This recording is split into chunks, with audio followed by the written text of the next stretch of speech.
Yo, what's up? It's someone that's someone, and welcome back to another story mix.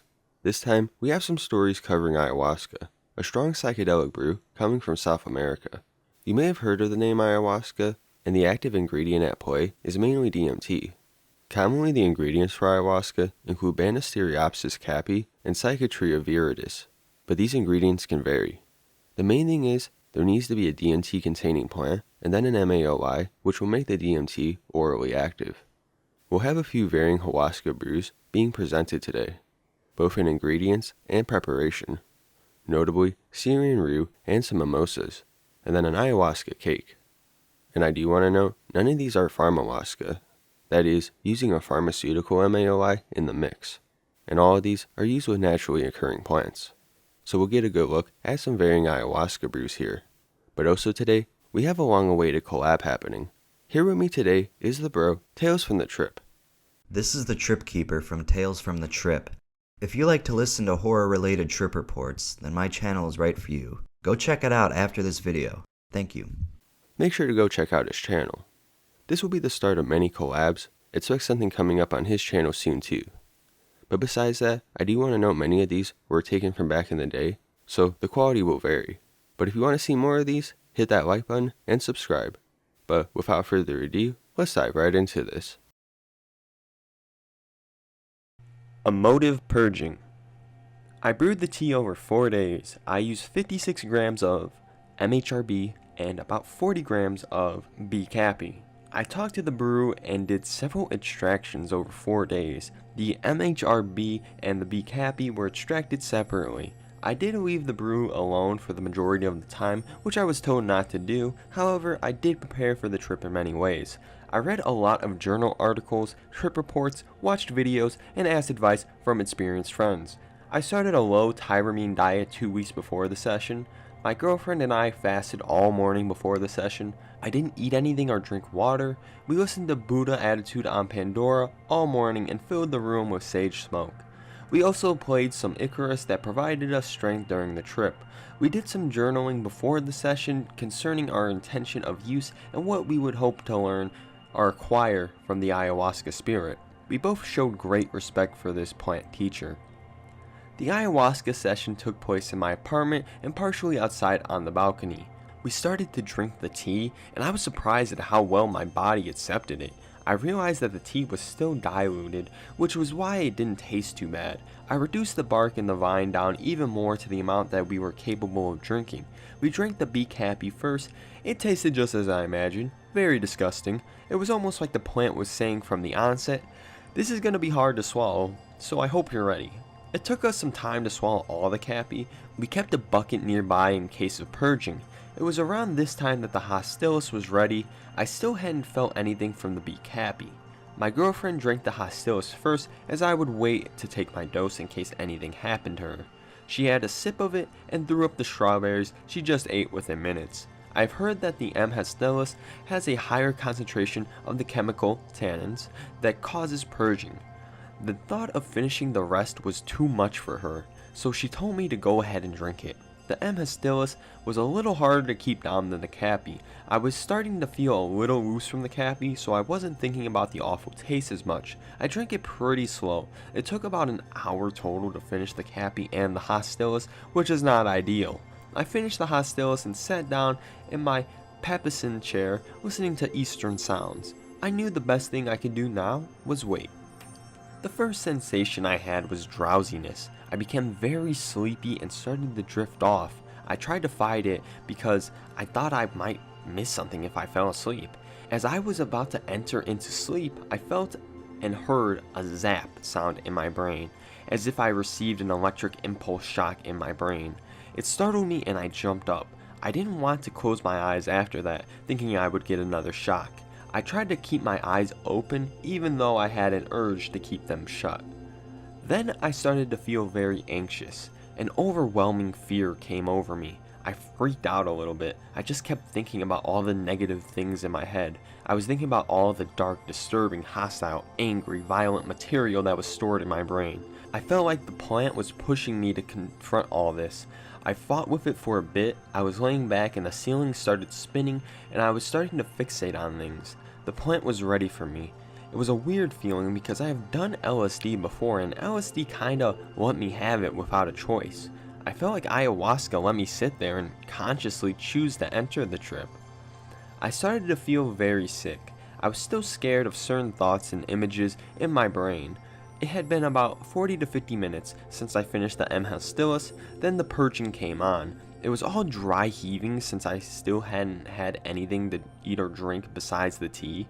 Nothing came out except tears and some sweat. I felt a lot better after the dry purge. The interesting thing was I took off my glasses right when the purging started, I guess so they wouldn't fall off.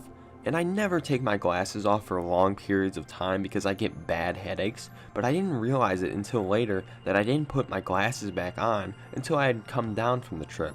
I never had a headache for the entire duration of the trip.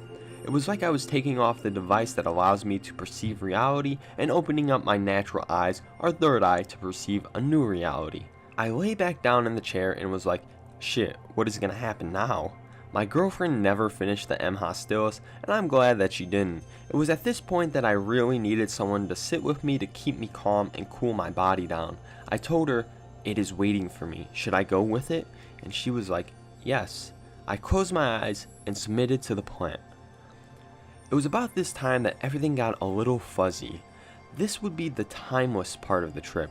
I was overly sensitive to everything around me. It was dark outside, so I wasn't fighting with the light. I started to imagine a lot of different things. I didn't really see anything. The few visuals were very sporadic and fleeting.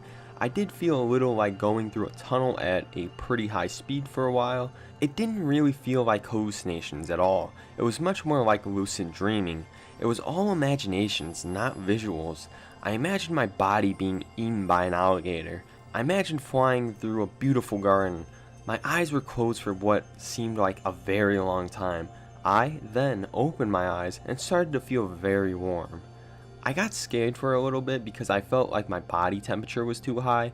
I was breathing heavy and sweating. My girlfriend turned on the AC and had a fan blowing on me.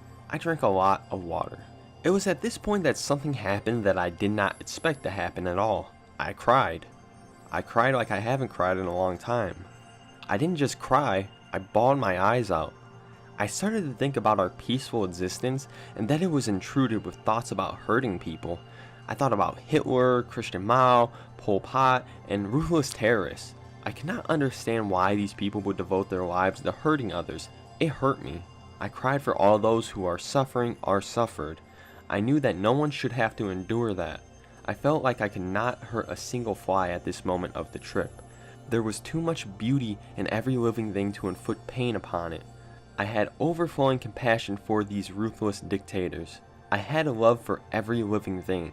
I cried about 5 times throughout the trip. I hadn't cried about a year prior to this session. I could not stop it either. The tears would just come out involuntarily. My thoughts were too intense, which would lead me to crying. It would come in waves. I cried for the mistakes I had made, and I cried for every time I had hurt someone. I cried because I had been so shallow and hardened this past year. It felt so good to cry. I've never felt so good about crying. It wasn't a hurtful or painful cry, it was a cry of release and built up tension. After the first cry, I had an feeling. My body felt so good. My body has never felt so good before. It was the best feeling I ever had. I know that is redundant, but I can't state it enough. I knew I was being healed at that point. There was some force that was healing every part of my being. I felt so vulnerable and full of love. I felt my entire body was cleansed inside out. There was not an ounce of fear in me. It was so surreal. I was in complete harmony with my body and my surroundings. I started to cry again. I was thinking about people who suffer from addiction, who filled their bodies with harmful chemicals. I thought about how intelligent our bodies are. Why would I ever put harmful chemicals in my body? Our bodies are so beautiful. I felt so complete afterwards. I couldn't help but wonder what this world would be like if our leaders, politicians, citizens, military personnel, and authority figures could reach this state of healing. If we all realized that we are one. The only thing that separates us is physical distance. We are all the same. I knew this before the session, but I felt it and experienced it through the plant healer of ayahuasca. The emotion that I didn't really experience was laughter. I just felt like I was on a roller coaster and didn't know where I was going until I got to the end, and the entire ride suddenly made more sense. Everything made sense at this point. This is when the LSD-like part of the trip kicked in. I still felt completely healed, but I had intense racing thoughts. My girlfriend started to write down the things I was saying. It wasn't like I was really coming up with all this philosophy. The thoughts would just come to me and I would put them into words. I thought about our existence, poverty, the nature of our being, the world of consciousness, God, etc. The rest of the trip consisted of these racing thoughts. I did get to a point where I could start walking around. For the majority of the trip, I could not really move from where I was sitting. It was a great experience. I really want to thank the healer. I don't know what it was that healed me, but I want to express my gratitude. I have heard a lot of people say that ayahuasca contains a teacher and a healer. This could not be any more true. I would indefinitely embark on this journey again at some point. It will probably be a while, but I think I still have so much more to learn. One of the most important things about the whole experience was having someone there with me. I would get very scared anytime my girlfriend would walk away or whenever I was alone. I can definitely understand the importance of a sitter. The only thing I was expecting that didn't happen was the visuals. I might not have drunk enough of the M. hostilis. I am kinda glad that I didn't have visuals. The experience itself was intense enough. I think the visuals may have just scared me even more, and I would have been too disoriented to make sense of it all. However, I would like to see some of the imaginations I had at some point. I followed all instructions. I ate clean for about a year. Only organic, Chinese herbs, very clean, no drugs. I ate even more bland 2 weeks before and worked out hard. No pork, cheese, alcohol, caffeine, pharmaceuticals for weeks beforehand. 3 days before the ceremony, I ate an even stricter diet of practically nothing. Bland foods like boiled chicken, mashed potatoes, quinoa, etc. The day of, it was a pure diet. Unsalted amaranth and unripened plantains, water only. I did not eat for 6 hours before the ceremony. My point is, I could not have followed directions better. I had the highest hopes. I prayed. I was ready. I had my intentions set. This was the single most physically painful experience of my life. This is coming from someone who has lived through a burst appendix. Agony is a fair description. The shaking, the amplified hearing, paranoia, and the pain and nausea, I can never truly put into words. I started out feeling a warmth come across and up my legs. Then I started to see the rest of the group get sick and figured I should exit the Malika in preparation. They give you a bucket, but who wants vomit splash in your hair? Anyone who has done this knows that movement is a killer. So by the time I go outside, shaking, forget it, the vomiting started. Then about 25 minutes or so in, the diarrhea started. This diarrhea was like nothing I had ever experienced. It was as if some sewage sludge was exiting me in long patches of uncontrollable lengths. Sometimes I would have to vomit while defecating. Using the abdominal muscles would set it off in either direction. I had no control. I spent an estimate of 4 hours crouched, moaning, clutching a tree, dodging other people in my group's vomit, and panicked run for the outhouse too. Every time I had to get up to go have more diarrhea, the movement caused projectile vomiting again. Tripping? Visions? Sure. If you want to consider me arguing and begging Mother Nature to allow me some mercy, that was the only thing that was going on for me. I had an awareness that I was being really curt and nasty in my mind, and maybe that is significant, but not that notable, because I feel that I'm typically pretty self-aware of behavior I need to improve upon. Eventually, I felt heat sweating off my tongue, and noticed my pose resembled the goddess Kali. I had no more energy to vomit, and I just sat there with my tongue hanging out, crouched in a weird position. After about hour 5, I went back to the Malika. The shaman singing was loud, irritating, and the noise of the rest of my group's vomit was just unbearable. All I could think to do was just ride it out, sit like I would with a horrible flu in a fetal position, and wait until the shaman called it done, eventually vomiting again into my bucket. Perplexing. This was some cellular level purging, which of course cannot be pleasant. I feel I was slightly misled by our group leader, not given fair warning as how hard this detox could be. That's why I wrote this, to warn others. I did not choose to do this again for several reasons, and even a trial of San Pedro made me sick afterwards, which is supposedly rare. Maybe I was just not cut out for it. I trusted my gut and let this be my only ayahuasca experience, and I'm never going to do it again. Since I came home from the States, I've had intense energetic shifts happen, lots of weird awareness. My husband announced he wanted to separate, which was devastating. I had a horrible accident and tore ligaments in my ankle, and my priorities just seemed to shift like the lenses of a kaleidoscope. I was already in school and on a path to work in alternative healing methods, but any fear, doubt, or BS that seemed to hold me back came up full to the surface and feels insignificant now. So my summary is this. If you are truly a self-aware person on a path to healing, who prays to be given the chance to evolve and set an intention to live beyond your ego, like I did, buckle up. This is not for anyone who isn't really ready to do whatever it takes to heal and evolve. I just kinda wish someone would have warned me, but wouldn't that defeat the purpose? I can see how someone who isn't stable or doesn't have great tenacity might seriously be put over the edge. And also, people in my group had totally different experiences than I did, and even tried to tell me that perhaps I wasn't as evolved, enlightened, cleaned, detoxed as them, which is complete crap. This is a personal experience, so it's like Forrest Gump's box of chocolates. Expect the best and prepare for the worst. Ayahuasca dreams. A friend and I purchased 2 ounces of Mimosa hostilis root bark from space aliens from the planet Krypton. This was pulverized in a stone mortar and pestle and put in a pot with 1 liter bottled water and 3 tablespoons lemon juice. A minute amount of Vacanga africana extract was added.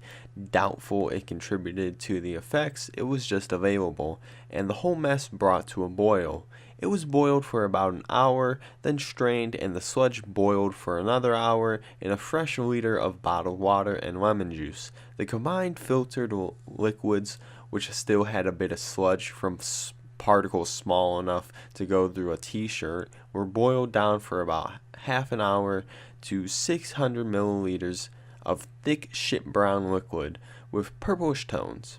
This was put into the freezer to cool. We both at this point ate 1 tablespoon each of crushed Paganum harmala Syrian rue seeds.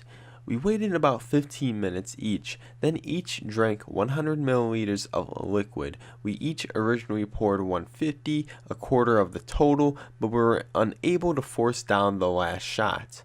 Within 5 minutes we both hurled, and I mean hurled, projectile vomit, which was good as it came out too fast to be able to taste the foul brew again. Hurling got rid of all the nausea. Also, mid-hurl, the toilet suddenly shifted dimensions, telescoping into another universe. The trip kicked in by the time I flushed the toilet. I washed my face and lay down. My friend did the same thing when he finished puking and was also tripping. At this point, my roommate was trying to talk to us, and we both noticed that we would forget the beginning of his sentences by the time he finished them. We also noticed that we'd forget the beginning of our sentences before we finished them. Needless to say, it was quite the unusual conversation. Voices sounded very distant and hollow. I soon abandoned attempts to speech and lay there enjoying the spectacular visuals, both open and closed eye.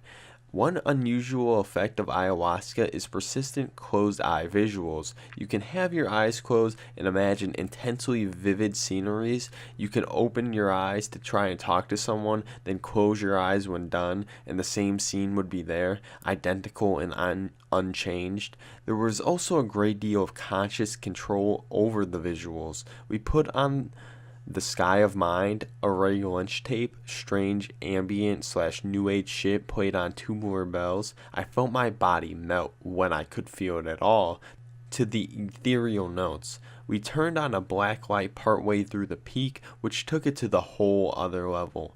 Near the end of the peak, I brought out a few cartridges of nitrous oxide I had saved.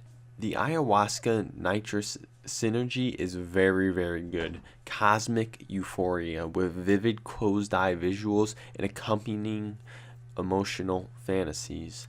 This was my friend's first ayahuasca experience. Although he was familiar with LSD, psilocybin, and had smoked 5-MeO DMT 3 times, he said he thought it was way better than any of those and loved it. It was my first experience with ayahuasca in a social setting, about my 6th time total. I found that during the peak, socialization is nearly impossible, though you do have a psychic awareness that other people are in fact present. Talking is pointless, however. Once the peak passes, though, it has a very nice social dimension to it, and conversation flows easily and ranges broadly, though the topic of how wonderful ayahuasca is came up quite frequently.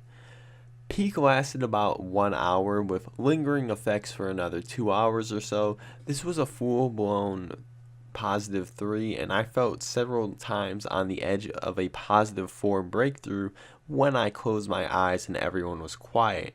Conversation would pull me back to the +3 level, though.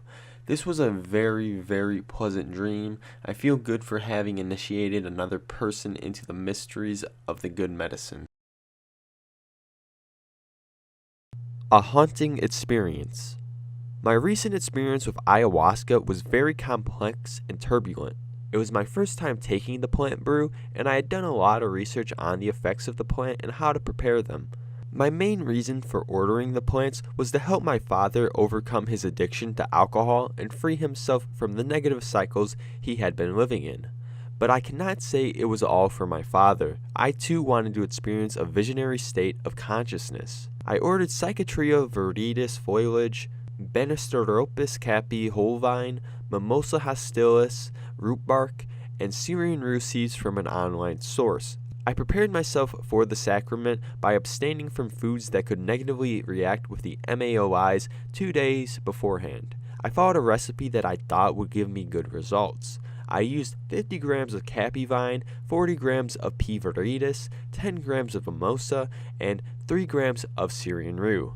I mixed those in about 3 liters of water and a tablespoon and a half of white vinegar, and let the water evaporate over a span of 2 hours, then filtered that mix into a new pot and let that pot sit for another 2 hours or so the water amount reached about 2/3 cups.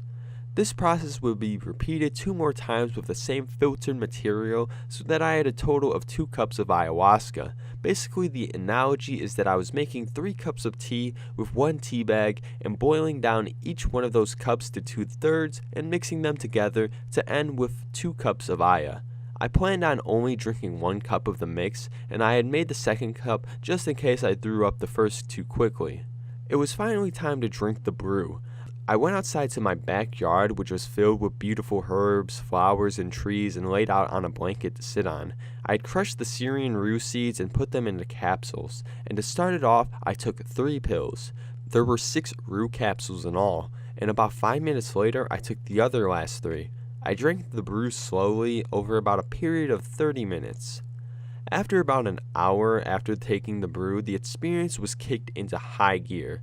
The brown fence that surrounded my backyard came alive with tribal faces and designs. Visually, things were entrancing. I had numerous closed-eyed visuals that seemed to be triggered by what I thought was aligning my chakras.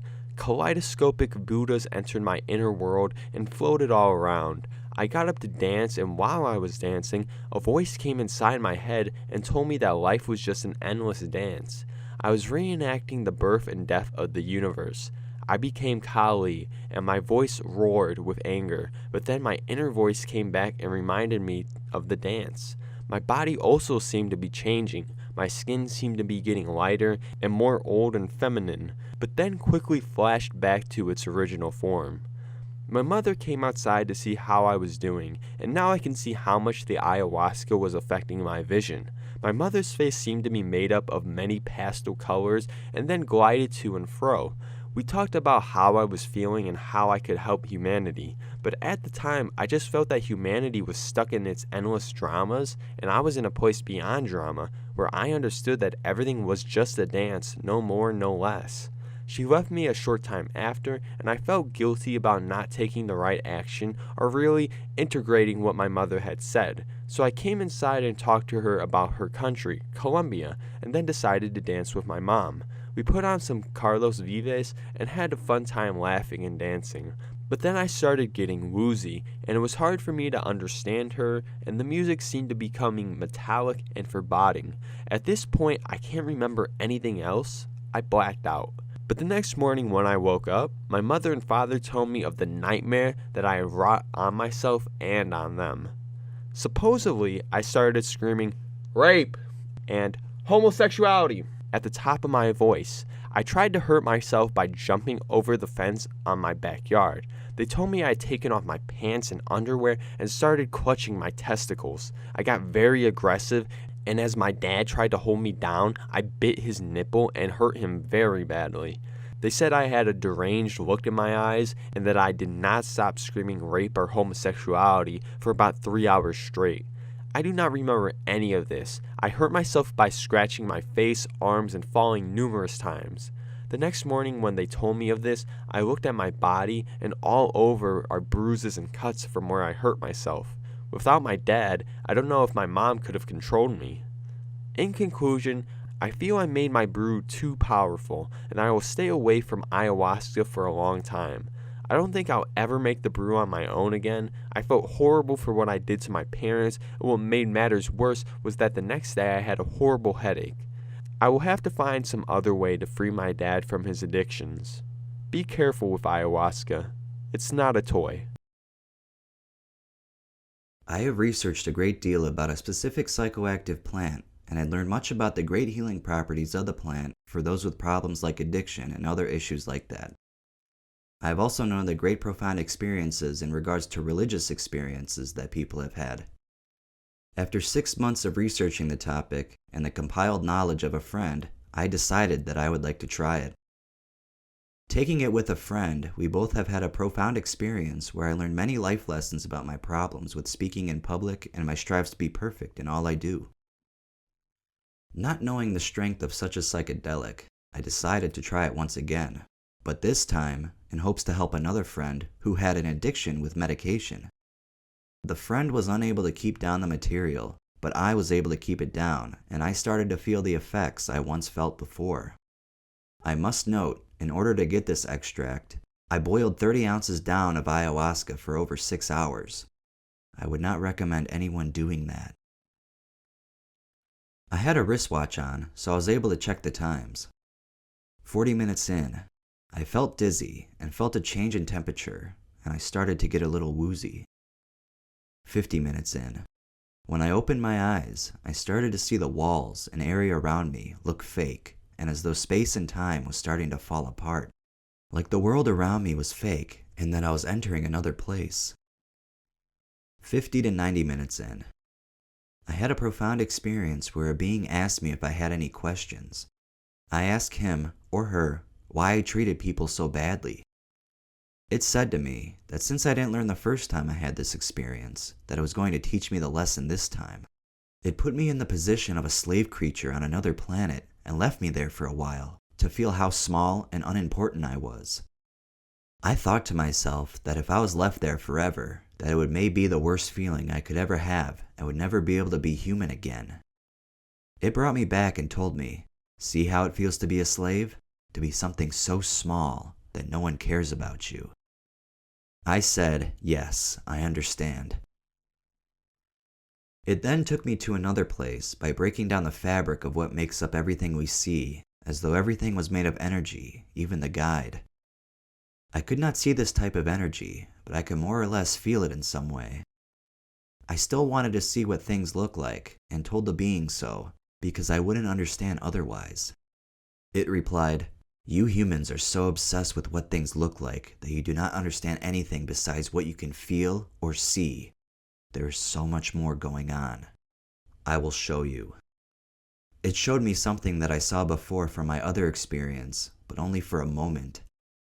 The last time I saw the face of a lady with a large head and yellow eyes, she was dominant, but uninvolved with me. This time it showed me the big picture. The lady was not a lady at all, but an octopus, like a being with a huge head of what seemed to be a feminine figure. Its tentacles were massive and wrapped around the world, and I could see bits of energy flying into the receptors of the being. The guide told me that this was what happened when we died, and that the being learned from our experiences on Earth this way. The guide went on to say, "I don't understand why you humans treat each other so badly when your life is so small, and when we die, we have so much to look forward to." It continued, "You should treat others good for the time on this planet, because you are all there and are all going to die, and should live as best as possible while dealing with this experience." I told the being that I understood, and the intensity of the psychedelic started to die down. An hour and a half in, I looked at my watch and noticed that the effects of the drug didn't last as long as last time, since last time it lasted for about 6 hours. I got up out of my bed and walked into the kitchen where my roommate was sitting and talked to her about some of the things that happened. An hour 40 in. Mid-speech, the walls started to show the same effects of before, but this time, much more intense and at a speed of which I've never felt before. I told my roommate that I needed to go lay down. An hour 41 to 6 hours in. This is where all hell broke loose, where it was no longer fun, and the lesson was still being taught. Soon after laying down, I noticed how intense things had started to get. Time started to fall apart, and I soon became the mud of the earth, and I could not move. I heard a sound, like the sound of energy rushing over my body, and faster than I knew it. I was dead. I could not move, and I knew that I had died. I felt so sad and alone, and that I was such a dumbass for doing something so dumb that would destroy all my friends and my parents just to prove a point, to learn something that I already knew. I tried to close my eyes, and I could see through my eyelids. I put my hands over my eyes, and I could still see through them. I gave up and could not blink, could not do anything, and everything was just peaceful, but bland. All the pain was gone, but I was still able to think. I started to feel warm in my pants and thought, am I about to piss myself? Oh God, I'm gonna piss myself because I'm dead. I started to think about all that I had read and realized I wasn't dead. I was alive. I focused, put my hands together, and managed to come back to myself and walk myself into the bathroom. I used the bathroom and managed to get back into my room, and at that point, I realized I needed to get this out of my system. I tried to puke, but nothing came up, and as I did that, I was transported in front of a being. The being was so massive that words cannot describe. The only thing that could possibly describe it was that it was as massive as God. It told me in the most angry voice and most fear-dwelling way it could that I was nothing but a slave and that I was not allowed to be where I was. It asked me what I was doing there. I answered that I didn't know and that I would do anything for it to leave me be. It told me to never come back and never challenge it again. As I came back to myself, I noticed that my knee was on the ground and I had it bent with my hand up in the air as though I knew how to be in that position all my life, like it was engraved into my body to know how to conduct myself in that situation with that being. I laid back in my bed and knew that I was going to have to live with this experience and not be able to get it out of myself, and that I wasn't going to die, even though I felt like it. I realized at this point how much I wanted to live, how much everything in my body wants to fight to keep me alive and live to do something with my life, even if that's just to live. I understand how important life is and how treating others good is very important. Overall, I learned my lesson and how much I needed to change the way I lived and hope that I never forget. I learned that my views of religion may have been right, and the fact that I do not believe that any of them are right, and that we have so much to learn as a species. Best cake I've had for a while. 2.5 grams of Syrian rue with 6 grams of Mimosa hostilis root bark ingested via ayahuasca cupcakes. Yep, just 6 grams, and a chocolate cake. Initially, I was nauseous, but the visuals built up and distracted me. They were triangle-based geometric patterns laced over huge structures. First, the triangular wallpaper was emanating from my center of focus. Then I started flying across the top of the surface, like it was a beautiful race course. I felt that as long as I stayed roughly in the center, then I would sync up with Josie, who also had taken the same amount.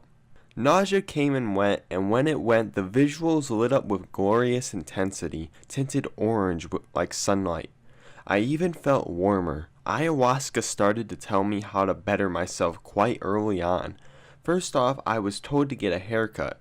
I've recently started a new job and have unkempt, shaggy, longish hair, to look more respectable and to not be so bloody obvious about what I get up to after work, namely, all these drugs. At this point, I decided not to waste the trip by trying to understand what I saw as I saw it. I would just enjoy the ride and save my questions for afterwards, and this attitude made the trip so incredibly fucking fantastic. I got up and listened to the music we had on. It was Taxon by Kaleidoscope, the US band, a very Eastern sounding song. I already liked the music, but the patterns were following the song, playing out a video for me of abstract visuals and color, and it felt like my mind had unlocked a gate leading to a new realm of music appreciation, in that I would appreciate even more Eastern influenced music. We went for a walk outside, me, Josie, and our better halves, who were guiding us. Initially, the chilly air and concrete buildings, the pedestrians talking too loudly for my liking, made me think it was a mistake and I wanted to go back, but my girlfriend assured me that everything was fine, so we carried on. I saw more people who, to me, looked very aggressive. I saw dog shit on the pavement, and the journey, I knew, was quite a tough walk, even sober, so I was very nervous. We eventually took a shortcut through a public garden, and I was suddenly in awe at the beauty of the trees, the colors of the flowers, and I was grinning madly then on. The plants smelled amazing. We got to the top of the hill, past the playground, past rowdy teenagers who didn't even annoy me, as I knew they were just trying to have some fun, and we could see the 2 big hills of Hastings overlooking the sea, and it was absolutely stunning. I was totally relaxed. We put on some music, sat down, and I started going through ego death, though I was fully aware of it and functioned normally. I heard my own voice talking to me excitingly, and these sentences kept repeating themselves in my mind, overlapping each other, swirling around. Don't you see? The Hindus were right all along. They found this state of mind thousands of years ago. We are one. I am God. They, my friends, are God. We are all God. This is the reason we do anything. This being ego death, bliss, nirvana, and anything meaning going to work, getting stressed, paying bills, etc. And you have reached the absolute pinnacle of existence. This last sentence kept sounding like it had voice modulation, the end slowing down but remaining in the same pitch. Pinnacle of existence. I came to the conclusion that although it felt like I could access the history and future of the universe all at once, it didn't really matter, and all that matters is love. It binds us together, gives life its meaning, and is the very reason for existence. All other concerns come after, which is why I wasn't all that fussed with trying to uncover impossible facts about the nature of the universe while going through ego death. It didn't really matter. After all, what could I change? So I focused on the idea of love and tripped absolute balls in bliss. We walked on again and watched the sunset. We then went back to the house, and after the chilly walk, the warmth of the room was very welcome. I sat down and went through ego death again. All the while the phases were repeating. Though this time my mind was very clear, there weren't any visuals, just a clear white light. and I let my breathing slow down and eventually stop. I wasn't holding my breath, I just didn't need to breathe anymore. While I was like this, I felt like I was floating slightly off my chair, suspended in zero gravity. It was an incredibly liberating sensation. Every so often, I breathed normally and looked around, admiring the good company and nice, safe surroundings. I looked at the people in the room one by one, and my voice in my head said things about them. To one guy who wasn't tripping, it said, "Trust in him, he's in your inner circle as well." To another it said, "You owe this man a lot, treat him well." And to my girlfriend it said, "She will be with you forever, love her forever." Then I'd close my eyes and float again. I gently cried tears of joy as the love I felt was just so great. My girlfriend drove us home and I was giddy with excitement. Any moment now I was going to transcend. There were no cars on the road because there were only a few people in existence right now. Though actually I was just coming down and had thought loops, so I thought I was going through ego death again. I ended the trip being utterly dopey. I went to the bathroom, forgot why I was there, and just stood around for ages. I thought I had done something terrible and felt really guilty.